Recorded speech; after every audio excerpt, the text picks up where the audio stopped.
Well, we have officially hurtled over another holiday, and we are in that weird but wonderful stretch between Thanksgiving and Christmas where you just want to be warm, not go outside, and make something that's just hot, comforting, just delicious. You can curl up on the couch with it and binge your favorite show, like we are here watching Stranger Things. Hi, I'm Tara the Foodie, and I take the mystery out of cooking for you. Today on Tara the Foodie, I am gonna make you a cheeseburger soup. Yeah, you heard that right. Cheeseburger soup. So think about all the flavors of a cheeseburger.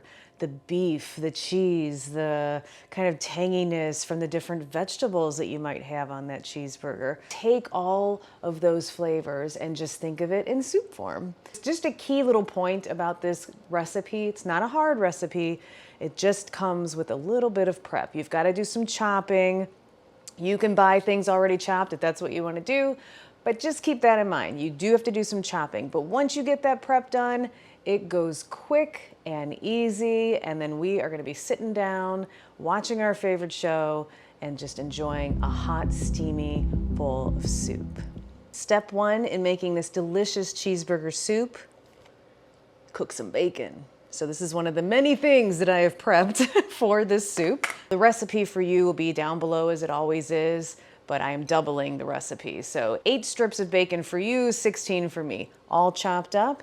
And now I'm going to head over to the stove to my big old soup pot and cook this bacon up. So I have my big soup pot on high heat, ready to go, and I'm gonna go ahead and add the chopped up bacon. So you wanna go ahead and just fry your bacon until it's nice and crispy, and then I'm gonna remove it with a slotted spoon, leaving the bacon fat still in the pot for the next step. You'll know that it's time to take it out when it starts to foam like this. Stir it up a little bit and you can see that it's pretty golden brown looking, you know, like it would look if you wanted to take it out in strip form. So this is where you want to go ahead and grab your slotted spoon and remove it from the pot into like a little container with some paper towels.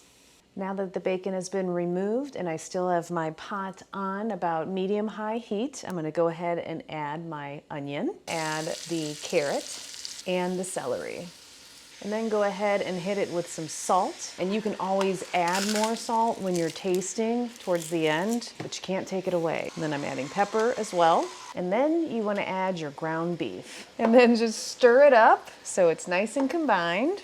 And then just let this cook, stirring every once in a while until the meat is cooked through. All right, so now the meat is brown and it's time to add more stuff. So next you want to put in your garlic. Next you want to add flour, and of course this is going to help thicken our soup because this is going to be a nice, creamy, comforting, stick to your ribs soup. And then I'm going to add my smoked paprika and my ground mustard. Dump in the chicken broth and add your water.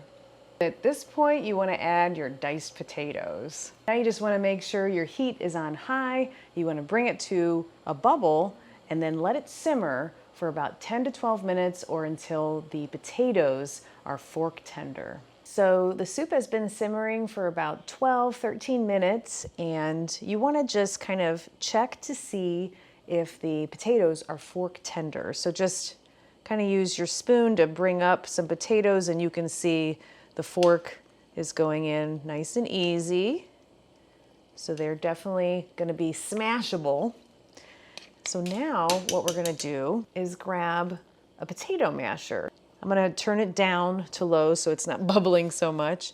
And then literally just take your potato masher and mash down the potatoes so that it's still gonna be chunky, but not as much. Then we will go ahead and stir it up. It'll be a little thicker.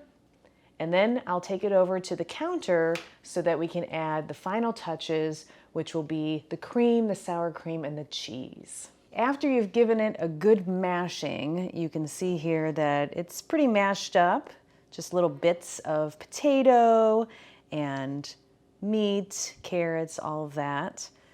And it does feel a little bit thicker after you do this. But now I'm gonna go ahead and add the cheddar cheese and just add it in bits and then stir it in to let it melt into the soup.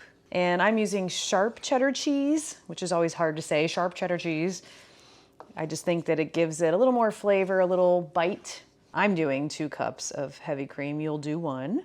And then stir this lusciousness up. Now this is the point where you're gonna wanna taste the soup. If you think that it needs a little more salt, a little more pepper, go ahead and add that now. Well, let me go ahead and serve this in a bowl, top it with some toppings, toast up a little bread, and I will see you at time to taste. All right, so here is the final product, and as you can see, I jazzed it up a little bit. This is where you can have some fun. You can put all the bacon you want, some extra cheddar cheese to go on top. If you want a little more sour cream, little dollop of that, some green onion. I'm salivating. I cannot wait to taste this. And so now it is my favorite time of every episode, time to taste.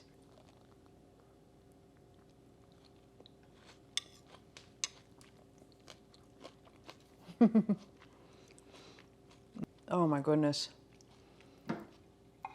The green onion. I mean, the bacon, yeah, obviously put that on there. But green onion on cheesy cheeseburger soup, it just like, that was what popped in my taste buds. And of course, you want to take your bread and just like get it on in there, you know, just start getting messy. That is comfort right there. This is what you want. During this cold season, make a big ass pot of soup. Yeah, it's a lot, but you know what? You probably have people coming in and out of your house like we do, especially if you have teenagers, good Lord.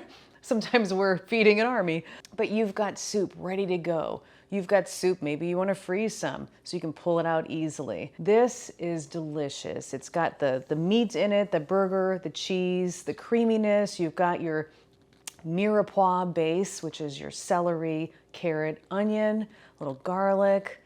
You've got all of that in there. Just wonderful layering of flavors. So make this today. Let me know if you make it in the comments below. I'd love to hear what you think about it. I'm Tara the Foodie, taking the mystery out of cooking for you, and I will see you next time. Da, da, da, da.